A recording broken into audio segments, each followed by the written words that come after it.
வணக்கம். வணக்கம். உதயநிதியோட புதிய பினாமின் அறியப்படுற ரத்தீஷ் அவரை பற்றி சில தகவல்கள் இப்போ உங்ககிட்ட பகிரலான்னு இருக்கு.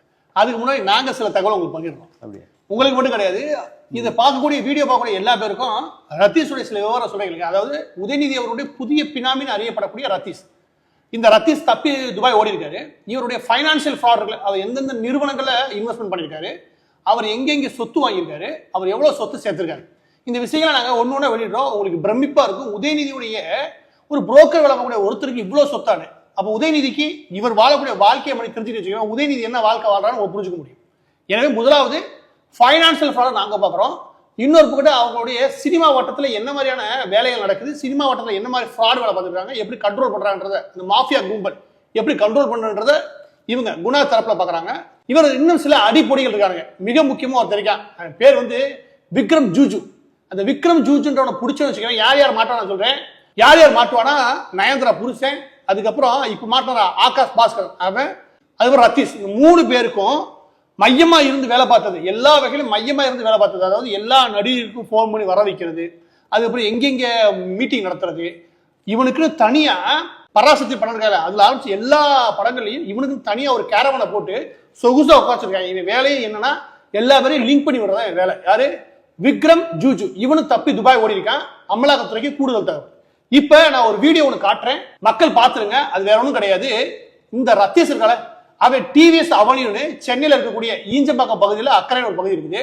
அதுல ஈசிஆர் பீச்சுக்கு பக்கத்துல சுமார் 300 கோடி மதிப்பிலான ஒரு வீடு ஒன்று கட்டியிருக்காரு. அந்த வீட்டுடைய கட்டமைப்பை நான் காட்டுறேன்.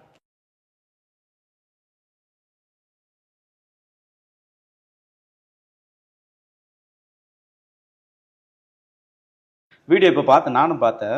இந்த அளவுக்கு பிரம்மாண்டமான ஒரு பங்களா பார்க்கறதுக்கு, அதை கட்டுறதுக்கு எப்படி இவரால் எப்படி முடியுது? என்ன சோர்ஸ் இருக்கு அவருக்கு வருமானம்? இந்த சோர்ஸ் கேட்கும்போது இவருக்கு முன்னாடி என்னவா இருந்தாரு, 2021 முன்னாடி என்னவா இருந்தா பாருங்க. என்னவா இருந்தா நீங்க தெரிஞ்சுப்பே நம்புறேன். அவர் என்னவா இருந்தா நினைக்கிறீங்க? கிரிக்கெட் விளையாடி இருந்தாரு. கிரிக்கெட் விளையாண்டு அது அரை டவுசர் போட்டு கிரிக்கெட் விளையாண்டு இந்த பசங்க. இவங்களுக்கு எந்த காசும் கிடையாது. இவங்க எக்கு தப்பா போய் உதயநிதிக்கு நல்ல போதுமான கவனிக்கிறாங்க. எப்படி கவனிக்கிறாங்க நான் சொல்ல வேணாம், அது மக்களுக்கே புரிஞ்சுக்கிறாங்க. கவனிச்சது இவன் முக்கியமான புள்ளியா மாறினான். 3 வருஷத்துல இவன் கட்டக்கூடிய இந்த புதிய கட்டடம் இருக்குல்ல, இந்த கட்டடத்தோட மதிப்பு 300 கோடி. நல்லா கவனிச்சுக்கோங்க. டிவிஎஸ் அவனின்னு அந்த பகுதியில் இருக்கக்கூடிய அதுல ஒரு சென்ட் நிலம் 50 லட்சம் 60 லட்சத்துக்கு மேல போகுது. அதனால அவ்வளவு ஈஸியா வாங்கிட முடியாது. அவன் வாங்கியிருக்கிறது 10 கிரவுண்டு, ஏறக்கூடிய 60 சென்ட் நிலத்தை வாங்கிட்டான். 26,000 ஸ்கொயர் ஃபீட். அது உள்ள நீங்க அந்த இடத்தோட மதிப்பு மட்டும் 80 இருந்து 90 கோடி. இவன் கட்டுறாம கட்டடம். அது மேல நீங்க பாத்தீங்கன்னா அவ்வளவு பெரிய ஸ்விம்மிங் பூல். இவன் எப்படிப்பட்ட டைப் சொல்றீங்க? 22 வாரத்துக்கு ஒரு ஐயா பார்ட்டி நடத்தாம இருக்க முடியாது. பார்ட்டில எல்லா விதமான போதைகள், உலகத்துல சர்வ போதைகளும் எங்க இருக்கோ அது வீட்டுல இருக்கும். அந்த மாதிரி 6 ஆள் வச்சுக்கேன். அதுக்கு ஏத்தாம பில்டிங் கட்டுறான், அதுக்கு ஏதாவது வீடு கட்டுறான்னு வச்சுக்கேன். நிறைய பேர் வந்து பார்ட்டி கொண்டாடிட்டு போற அளவுக்கு. ஆமா, இவர் சல்மான் கானு ஒரு 50 வருஷமா நடிச்சிட்டாரு, பார்ட்டி கொண்டாடி கிழிச்சிருவாரு. 3 வருஷத்துல இவ்வளவு காசு வந்துருக்குது. இந்த ஆட்டம் ஆடுறான்னா இவனுக்கு தலைமையா இருக்கக்கூடிய, இவனுக்கு முதலாளியா இருக்கிற எவ்வளவு ஆட்டம் ஆடி இருப்பாங்க. இப்ப இந்த பில்டிங்ல சில சுவாரஸ்யமான விஷயம் என்ன அப்படின்னா, இதுல இருந்து இறங்கக்கூடிய சில பிராண்ட் இருக்கு, பாத்ரூம் மட்டும் இறங்கக்கூடிய பிராண்ட் இருக்குல்ல, அது கசி, அப்புறம் கசி மற்றும் லேண்ட்ஃபோர்ட் ஸ்டோன்ஸ், ஏகப்பட்ட பிராண்ட் எல்லாமே இம்போர்ட்டட். இதோட மதிப்பு இறங்கக்கூடிய கிரானைட்டோட மதிப்பு மட்டும் 4 இருந்து 5 கோடி. இப்ப இறங்கி இருக்கிறது மட்டும் வரக்கூடிய எல்லா சுத்தம் வச்சுக்கவே, அது மட்டும் கட்டடத்தை மட்டும் நீங்க எனக்கு தெரிஞ்சு 30 கோடி கட்டுவாங்க. ஒரு 3 வருஷத்துல ஒண்ணும் இல்லாம அரக்கால் டவுசர் போட்டு கிரவுண்ட்ல கிரிக்கெட் விளையாடுறவனுக்கு திடீர்னு எங்க இருந்து இவனுக்கு 300 கோடியில இறக்குமதி செஞ்சு கட்டுற அளவுக்கு காசு வருது. இந்த பகுதியில் ஹிந்துஜா குரூப்புக்கு ஏகப்பட்ட லேண்ட் சமீபத்தில் 3 வருஷத்துல வாங்கியிருக்காங்க. இதுவும் மத்திய அரசு கவனிக்க வேண்டிய விஷயம். ஏன்னா ஹிந்துஜா குரூப் எங்க ஞாபகம் இருக்கா உங்களுக்கு? ஆமா, இந்த வெள்ளப்பேருக்கு வர அன்னைக்கு வேலைச்சேரியில ஒரு குழிக்குள்ள மொத்தமா கொண்டு போய் உள்ள போச்சு. ஆமா, அந்த சாவுக்கு காரணமான அந்த பில்டிங் தான். ஆனா அந்த பில்டிங்ல எந்த நடவடிக்கை எடுக்கவே இல்லை. நீங்க கவனிச்சீங்கன்னா ஆமா, அது நடவடிக்கை எடுக்கனா இதெல்லாம் அப்படி ஒண்ணா கனெக்ட் பண்ணி பாருங்க, புரிஞ்சிடும். இப்ப நீங்க பார்க்கக்கூடிய இது ஒரு பில்டிங் தான். ஆனா இப்ப அவன் குடி இருக்கிறது எங்க அப்படின்னா, எம்ஆர்சி நகர்ல கூடிய லீலா பேலஸ் பக்கத்துல கூடிய 174 சீப்ராஸ் அபார்ட்மெண்ட்ல 7வது டவர்ல 13வது மாடியில இருக்கான். அதாவது மேல இருந்து சின்ன மாடி ஒரு மாடி வச்சுக்கேன். அந்த மாடியில 24 மணி நேரம் பார்ட்டி. கவனிச்சீங்கன்னா 3 வாரத்துக்கு ஒரு பார்ட்டி நடந்திருக்கு. அதை நீங்க விசாரிச்சீங்க, அதை பத்தி விஷயம் சொல்லுங்க. இப்போ அமலாக்கத்துறை அதை சீல் வச்சிருக்காங்க. இப்போ லேட்டஸ்ட் 3 வீக்ஸ் 3 வாரத்துக்கு முன்னாடி ஓடி போறதுக்கு முன்னாடி, ஆமா அதுக்கு முன்னாடி நீங்க சொன்ன அந்த எம்ஆர்சி பில்டிங்ல இப்போ சமீபத்துல அதாவது ஒரு 2-3 வாரத்துக்கு முன்னாடி, அதாவது ஓடி போறதுக்கு முன்னாடி ஆமா, கடைசி நடந்த பார்ட்டி, அந்த பார்ட்டில அதாவது கயாத் லோகர், ஸ்ரீகலா, தேஜஸ் அஸ்வினி, அஜிகுரே இவங்க மாதிரி ஒரு இதுல இந்த கயாத்து லோகர்ன்றது இந்த டிராகன் படம். ஆமா ஆமா ஆமா அவங்களே, கரெக்ட் கரெக்ட், அவங்களே தான். இவங்கள வச்சு ஒரு பெரிய பார்ட்டி. அந்த பார்ட்டில என்ன நான் சொல்லுங்க, அந்த பார்ட்டில இவன் மொத்தம் 4 பெட்ரூம் இருக்குது. உள்ள போன விஷயத்தை நான் ஃபுல்லா டீட்டெயிலா சொல்றேன். அதுல ரஷ்யன் கேர்ள்ஸ் நீங்க சொன்ன 4 ஹீரோயின். இதுல சம்பந்தப்பட்ட இது விஜய் டிவில இருக்கக்கூடிய ஆங்கர்ல இருந்து ஏகப்பட்ட பேர் இருக்காங்க. ஆமா, ஏகப்பட்ட நபர் இருக்காங்க. இதுல மிக மையப்படுத்தி இருக்காரு, வேற யாரும் கிடையாது. நயன்தரா புருஷன். ஆமா, இவன் தான் மிக முக்கியமான சென்டர். நீங்க கவனிச்சீங்க அவனை? அதாவது ரைடு வந்திருக்குது. யாரு இவன்? ரைடு வந்து தலைமுறை ஆயிட்டானே. இவன் இங்க போன பாத்தீங்களா, ஓடி போய் திருவண்ணாமலை காட்டியான். நமக்கு இதுக்கு சம்பந்தம் நம்ம வந்து வாங்கிட்டு ஓடி போய் நைட்ல தண்ணி அடிச்சு பகல்ல போயிட்டு திருவண்ணாமலை வாரிக்கான். அது பார்த்தேன். டேய் நீ கருணாநிதியால முடிக்கிறோடாடின்னு ஒரு நயன்தரால ஒரு பொண்ணை கல்யாணம் பண்ணதுல நீ பண்ற பாடுறீங்க ஆத்தாடி விட்டா தமிழ்நாட்டுக்கு நான் தான் முதல்ல வச்சிருக்கேன். அந்த ரேஞ்சுக்கு ஊரெல்லாம் மிரட்டுறதுன்னு வச்சுக்கவே.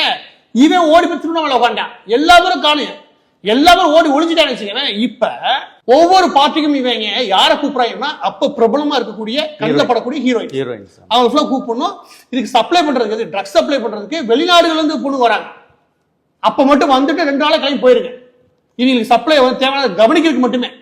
இவங்க இவ்வளவு ஆட்டம் ஆடுறாங்களே, இவங்க இவ்வளவு ஆட்டம் ஆடுறாங்கன்னா இவங்க முதலாளி என்னவா இருப்பாரு? இவ்வளவு ஆட விட்டு வேடிக்கை பார்க்கறாங்கன்னா அந்த ஆள் எப்படிப்பட்ட ஆளு? அதை கேட்டா என்னடா சொல்றாங்க, கூட்டாட்சி தத்துவத்துக்கு ஆபத்து வந்துருச்சுன்றாங்க. என்னடா டே இவன ரத்தேஸ்மில ஐடி ரைடுக்கு கூட்டாட்சி தத்துவத்துக்கு ஆபத்து வந்துருச்சுன்றாங்க. கூட்டாட்சி தத்துவா நீ கயாத்துல கூட்டி வந்து குமால் அடிக்கிறதுக்கு ஆபத்து வந்துருச்சு சொல்றா. அதை விட்டுட்டு கூட்டாட்சி தத்துவத்துக்கு ஆபத்து வந்துருச்சுன்றாங்க. இதுல இந்த ஒவ்வொரு ஹீரோயினுக்குமே ஒவ்வொரு முறையும் கூப்பிடும் போது, அதாவது 3 வாரத்துக்கு முன்னாடி இந்த கடைசி பார்ட்டி இருக்குல்ல, இந்த பார்ட்டியில ஒவ்வொரு பொண்ணுக்கும் கிஃப்ட் பாக்ஸ் இருக்குல்ல, அவரோட மதிப்பு 35 லட்சம் ரூபாய். 35 லட்சம் ரூபாய்க்கு என்ன கொடுத்துருவாங்க? எல்லா பொண்ணுங்களுக்கும் வாட்ச், விலை உயர்ந்த பேக். அதனாலதான் இவங்க பார்ட்டி கூட்டாச்சு. ஒண்ணு இதுல இவங்க எல்லா பேரும் இன்ஃபுளுன்ஸ் பண்ற பேர் என்ன அப்படின்னா, நம்ம பண்ணல, இவங்க தான் பண்றாங்க. ஊரெல்லாம் சொல்றது என்ன, ரத்தீஷன் சொல்றா, நான் தான் உதயநிதியோட வாய்ஸ். ஆமா, அப்ப எல்லாரும் கிளம்பி வந்துடுறாங்க. அதுக்கு கவனிக்கிறதுக்கு பெரிய பெரிய பேக், 35 லட்சம் 40 லட்சம் ரூபாய் கிஃப்ட். எல்லா பேரும் எப்படா இவங்க பார்ட்டிக்கு கூப்பிட்டு வர்றாங்க.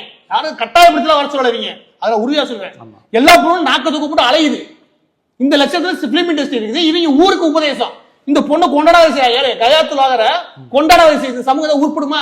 உனக்கு என்ன தெரியும்? முடிஞ்சு போச்சா கூகுள்ல இமேஜ் அந்த பொண்ணை தேடி பார்த்து நாக்க தொங்க போட்டு பாத்துக்கிட்டு தெரியும். ஆனா அவங்க கூப்பிட்டு வச்சு கும்மாளம் நடிப்பாடா. இதான சமூகம். இது திமுக காரனுக்கே சொல்றேன். திமுக காரன் 20 வருஷம் உழைச்சி இருக்கான். நீ எல்லாம் வேடிக்கை தான் பார்க்கணும். நேத்து பாரு அரக்கா டவுசர் போட்டு வாழ வந்தவன் நீங்க என்ன வேலை வச்சிருக்கீங்க? உங்க ஆட்சியில அவன் தான் வாழ்றேன், நீ வாழல. எனவே 2வது விஷயம் என்ன அப்படின்னா, இவனுடைய பார்ட்டி லைஃப்னு ஒன்று இல்லையா, அது கண்ணா பின்னாடி இருக்குது. நான் என்ன சொல்வேன் அப்படின்னா, ஒருவேளை உங்களுக்கு நீங்க அந்த இடத்துல இருந்தீங்கன்னா ஒரு எக்கத்தமா காசு வருதுன்னு வச்சுக்கோங்க, கொஞ்சம் பொறுப்போட நிதானத்தோட என்ன பண்ணுவீங்க? வருது, ஓகே, தவறாக வருது, அது சரி செய்ய முடியும்னா முடியும். என்ன செய்ய முடியும்னா, ஒருவேளை நீங்க ஒரு ஃபைனான்சியல் நெட்வொர்க் உருவாக்கி அதுல நீங்க கிராமப்புறங்களையோ, ஒரு டிஸ்ட்ரிக்ட்ல சிவகங்கை மாவட்டத்திலயோ இல்ல கமுதிலயோ முன்னேறாத பகுதியில் இருக்கக்கூடிய பகுதிகளில் அங்க இளைஞர்கள் ஒரு 100 பேத்துக்கு ஃபண்டா பண்ணுங்கடா, டொனேஷன் பண்ண சொல்ல, அவங்களுக்கு ஏதாவது லோன் கொடுத்தா உதவுங்களா, உங்களுக்கு நல்ல வாழ்க்கையும் கிடைக்கும், மாநிலம் முன்னேறும், காசும் சேஃப் தானே. ஆனா அவங்களுக்கு புதுவரை நீங்க மனசு வரல. யாரை கூட்டுறாங்க? கயாத்து லோகரை கூட்டு 35 லட்சம் ரூபாய்க்கு நீங்க கிஃப்ட் கொடுத்து உங்களுக்கு பார்ட்டி கொண்டாடுறது இனிக்குது. இவங்க என்ன மாதிரி கவர்மெண்ட் நடத்திருக்காங்க? 5 லட்சம் கோடி கடந்த 4 வருஷத்துல தமிழகத்தின் பேர்ல கடனை வாங்கி இவங்க அடிச்ச கூத்தி தான். கேட்டா கூட்டாட்சி ஆபத்துக்காங்க, குடிக்கிறதுக்கு ஆபத்து சொல்றா. இறுதியா எனக்கு ஒரு கேள்வி. சிறப்பு திட்ட செயலாக்கத்துறை அமைச்சர் அந்த பதவியா இருக்கட்டும், இல்ல துணை முதல்வராக இருக்கட்டும், இது ரெண்டுமே ரத்தீஷ் தான் சொல்றாங்க. அது ரத்தீஷ் சொல்றான். ஏங்க ஏதாவது ஒரு நீங்க யோசிச்சு பாருங்க, ஏதோ ஒரு அரசு பதவியில் உயர் பதவியில் கூடிய டாஸ்மாக் எம்பியா இருக்கிறவங்க எல்லா விவரமும் தெரியும். எல்லா கோல்மால் வேலையும் தெரிஞ்சா டாஸ்மாக் எம்பியாவே ஆக முடியும். அவன் உட்கார்ந்து தம்பி தடவி பேசுறான். அப்ப அவனுக்கு தெரியுது இவன் யாரு. அதிகாரம் சும்மா நம்ப மாட்டான். அப்ப எல்லா அதிகாரம் இப்படிதான் பேசுறாங்க. எல்லா அதிகாரம் பம்புறானா யார் ரத்தீஷ்? அவன் சொல்ல தேவையில்ல, ஊரே சொல்லுவோம். எனவே இவன் தான் நிழல் முதலமைச்சர், இவன் தான் நிழல் துணை முதலமைச்சர். இதை கவனிச்சீங்கன்னா சிறப்பு திட்டம்ன்ற பேர்ல எல்லா அமைச்சகத்திலும் இருக்கக்கூடிய பெரிய பெரிய திட்டம்லாம் இருக்கு இல்லையா, அதாவது 500 கோடிக்கு மேல போயிட்டாலும் சிறப்பு திட்டம் சொல்லி உதயநிதி கண்ட்ரோல போயிடும். ஏன்னா எந்த அமைச்சருக்கு அந்த பவர் போகாம முதலமைச்சருக்கு, அதாவது துணை முதலமைச்சருக்கு உதயநிதிக்கு அந்த பவர் போகாம வச்சுட்டாங்க. அவரால் உதயநிதியை பொறுத்த வரைக்கும் ஜாலியா இருந்த பையன், எனக்கு எதுக்கு இந்த வேலை, எனக்கு தேவையில்லாத வேலை, நானாவது மண்ணா கட்டியாது அப்படின்னு சொல்லி ஆலோசிக்கிறேன். அவர் நோகாம இவங்க கொடுத்தாங்க. இவங்க என்ன பண்றாங்க, டெண்டர்ல ஆரம்பிச்சு எல்லா விஷயத்துக்கும் காசுன்னு பாக்குறது, அடிச்சு நொறுக்குறது. அதுலதான் இவங்க யாரெல்லாம் இழுத்து விட்டுருக்காங்க, நயன்தாரா ஆரம்பிச்சு எல்லாத்தையும் இழுத்து விட்டுறீங்க. இவங்களுக்கு யாரும் தெரியும், காசு வந்து நடிகைகளை கூப்பிடுறது யாரும் பாருங்க, இவங்க எப்படி ஆளு பாத்தீங்களா? அதுல மிக முக்கியமான புள்ளி இந்த விக்னேஷ் சிவன். இவங்க முடிவு பண்ணுங்க, விக்னேஷ் சிவனும் சம்பந்தப்பட்ட 3 நிறுவனம் இருக்குது. அந்த நிறுவனம் அடுத்து நான் வெளியிடுறோம். அந்த நிறுவனம் தான் விளம்பரம் சம்பந்தப்பட்ட, அரசுடைய விளம்பரம் சம்பந்தப்பட்ட எல்லா மினிஸ்டரும் விளம்பரம் செய்யறதா இருந்தாலும், இல்ல விளம்பரம் சம்பந்தப்பட்ட நிகழ்ச்சி நடத்துறதாகட்டும், அந்த நிகழ்ச்சியை நடத்தி கொடுக்கறதாகட்டும், இது எல்லாமே ஒரு 3 நிறுவனம் தான் பண்ண முடியும். அதுல மிக முக்கியமான புள்ளி விக்னேஷ். எல்லா காசையும் வாரி சுருட்டிட்டு ஈசிஆர்ல பொண்டாட்டி பேர 30 கோடிக்கு ஒரு இடத்த வாங்கி அது 1.5 கோடி ரிஜிஸ்டர் பண்ணி வச்சிருக்கா. எல்லா கருப்பு பணம் திண்டிட்டு இருக்காங்க. தின்றல யாரு? தின்ற ஃபுல்லா நடிகைகளுக்கு முக்கியத்துவம் கொடுத்துருக்காங்க. இந்த லட்சத்தை ஆட்சி நடத்திட்டு கூட்டாட்சி ஆபத்து வருது. கூட்டாட்சி எங்க வராங்க? ரத்தீஷ் ஆபத்து, டிடி ஆபத்து, நயன்தாரா ஆபத்துன்னு ஓடியாராங்க.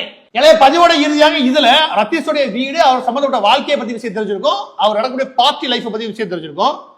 இதுல இறுதியா ஒண்ணு முக்கியமாக மத்திய அரசுக்கு வேண்டுகோள் வைக்கிறோம். என்ன அப்படின்னா, இந்த வீடை நீங்க சீல் வச்சிருக்கீங்களா, இந்த எம்ஆர்சி நகர வீடு, அந்த வீடை நீங்க அப்படியே தூக்கி சீல் வச்சது மட்டும் இல்லாம தேசிய போதை ஒழிப்பு முகமை இருக்கையா அது கையில ஒப்படை. அதுல வருஷம் ஃபுல்லா அவங்க போதையை எல்லா வித உலகத்தில் நடக்கிற எல்லா போதையும் முடங்கிருக்கு. அதுல மினிஸ்ட்ரி சம்பந்தப்பட்ட அன்பில் மகேஷ் சம்பந்தப்பட்ட ஒரு நபர் உள்ள வந்துட்டு போயிருக்கான். இது நாங்க சொல்ல வேண்டியதில்லை, இன்னும் நிறைய தகவல் நாங்களே தரோம். ஆனா அந்த இடத்த ஒட்டுமொத்தமா போதை ஒழிப்பு முகமை தன் கைவசப்படுத்தணும். அது மொத்தமா ரிசர்ச் நடத்தி வச்சுக்கேன், ஏகப்பட்ட உண்மைகள் வெளிவரும். அதுல மிக முக்கியமான புள்ளி எழுதி வச்சுக்கோங்க, நாங்க டிக்ளேர் பண்றோம். விக்ரம் ஜூஜின்னு வந்திருக்கேன், அவனுக்கு கேரவன் இல்லைன்னா வாழ மாட்டேன். BMW கார் ஒன்று டெலிவரி இருந்துச்சு, அதை நிப்பாட்டிட்டு ஓடி போயிட்டான் துபாய்க்கு.